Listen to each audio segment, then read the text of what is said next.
Assalamualaikum warahmatullahi wabarakatuh. Perkenalkan, nama saya Muhammad Raya Magnifika. Pada video ini, saya akan menampilkan tugas implementasi kriptografi pada pemrograman soket. Program server dan klien soket ini adalah modifikasi dari tugas yang pernah dibuat pada materi pemrograman soket di pertemuan beberapa minggu lalu. Pertama-tama, saya akan menjelaskan jenis koneksi soket yang saya gunakan, yaitu TCP. Bisa dilihat pada soket type yang saya gunakan, yakni adalah SockStream. Pada file server terdapat server port, yaitu adalah 12.000. Kemudian di bawahnya terdapat key atau kunci yang digunakan sebagai enkripsi dan dekripsi pesan. Masukan atau input dari key atau kunci itu adalah bilangan biner. 2 digit NIM terakhir saya, yaitu 65. Kemudian server pertama-tama akan menunggu koneksi dari klien. Setelah mendapat koneksi dari klien, maka server akan mengeluarkan statement sebagai berikut dengan client address sekian. Setelah statement connected sama dengan true, maka server telah siap untuk menerima pesan dari klien. Pada saat klien mengirim pesan tersebut akan dienkripsi menggunakan metode ECB yang nantinya akan dikonvert dari string to binary.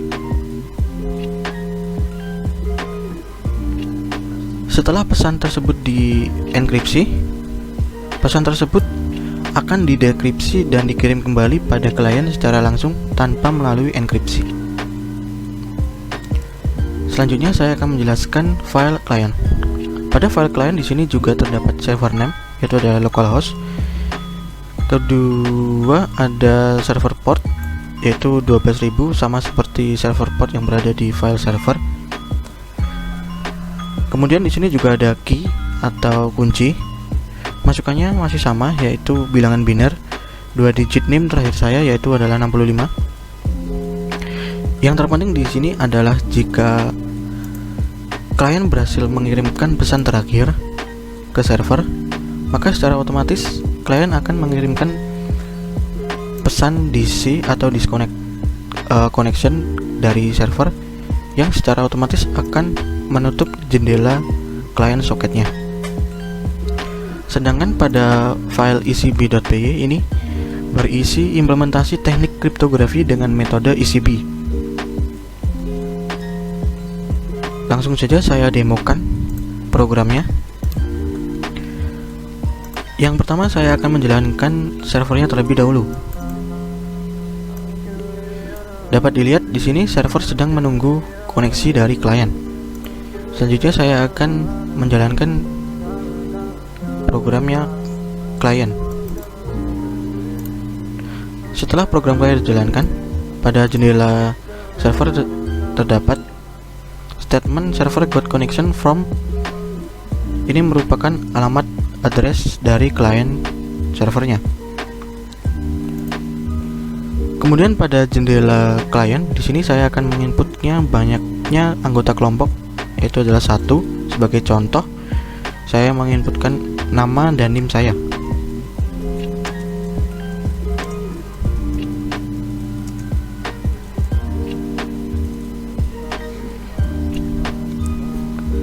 Setelah diinput,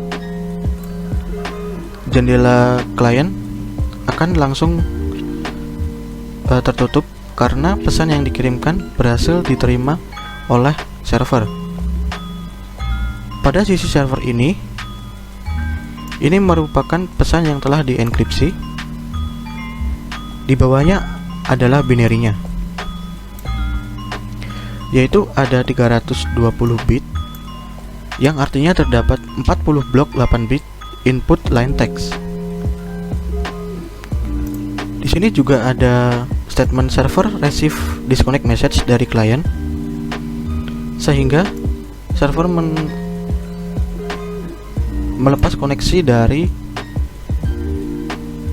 si klien tersebut, dan kemudian server akan menunggu koneksi selanjutnya. Demikian yang dapat saya sampaikan. Kurang lebihnya saya mohon maaf. Terima kasih telah menonton. Assalamualaikum warahmatullahi wabarakatuh.